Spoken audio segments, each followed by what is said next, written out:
င်လေရေမော်မောက်တွေကိုဘယ်လိုမျိုးအလှဆင်တာလဲမချင်ရင်ချင်းရဲ့ super food အတန်းအမှာဆိုရင်အလှဆင်နာတာတွေ့တယ်အဲ့တော့ဘယ်လိုဆင်ရလဲဆိုတာပြပေးမယ်เนาะအရင်ဦးဆုံးချမ်းတို့သုံးမဲ့ခွက်ရဲ့ site ကိုသိရမှာเนาะချမ်းဆိုရင်ဒါခွက် site အကြီးကိုသုံးထားတယ်ပေါ့เนาะဒါဆိုရင်အယောင်3ယောင်လောက်ထားတယ်ပေါ့เนาะအဖြူတီးတန့်ရဲ့ပြီးတော့ဒါပင်လေရေမော်မုံနဲ့ဆက်ထားတယ်ပြီးတော့ဒါကြတော့ berry အရသာနဲ့ဆက်ထားတယ်ပေါ့เนาะလှဆင်တဲ့အခါကျရင်ဒီလိုမျိုးဇွန်းလေးနဲ့ပဲချမ်းတို့အตาလေးကိုလိုချင်တဲ့ပုံစံအတိုင်းပဲကတ်လိုက်ရုံပဲတွေ့လား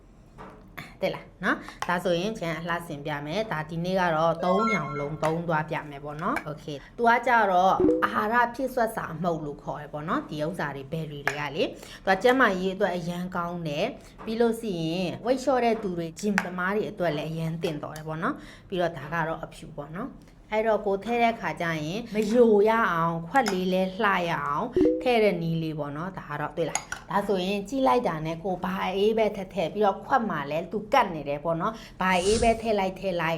သွားတယ်ပေါ့နော်အဲ့တော့ထဲနီးလေးကိုချင်းအသေးစိတ်ပြောပြလိုက်ပြီးနောက်ထပ်သိချင်တဲ့အရာလေးတွေလဲ comment မှာရေးခဲ့ပေးလို့ရတယ်တကယ်လို့ဒီလိုအပိုင်းတွေကိုတက်ချင်တဲ့ချမ်းရေးအပြင်တွေပဲလာတင်ချင်တယ်အသီးအစစ်တီးတဲ့ဆိုင်ကလေးဖွင့်ချင်တယ်ပေါ့နော်အဲ့ဆို super food အတန်းကိုသွားအဲ့လိုရနေပြီတရင်ထူပေါ့နော်2လပိုင်း73ရက်နေ့မှာအပြင်တွေ့အတန်းလေးလက်ခံပေးအောင်မယ်เนาะတက်သွားတဲ့သူတွေအရန်ကိုမိုက်တယ်လို့ပြောကြတယ်ပေါ့နော်အဲ့တော့တက်ချင်တဲ့သူတွေကတော့အထူးကြီးအမိတွင်းလို့ရနေပြီပုံမှန်တင်နှင်းကြီးက4သိန်းကိုတောင်ကြိုတင်စရင်တွင်းမဲ့သူတွေအတွက်3သိန်းခွဲနဲ့ရသွားမယ်အသေးစိတ်ကို message မှာသွားမေးလိုက်ပါအားလုံးကိုကျေးဇူးပါ bye bye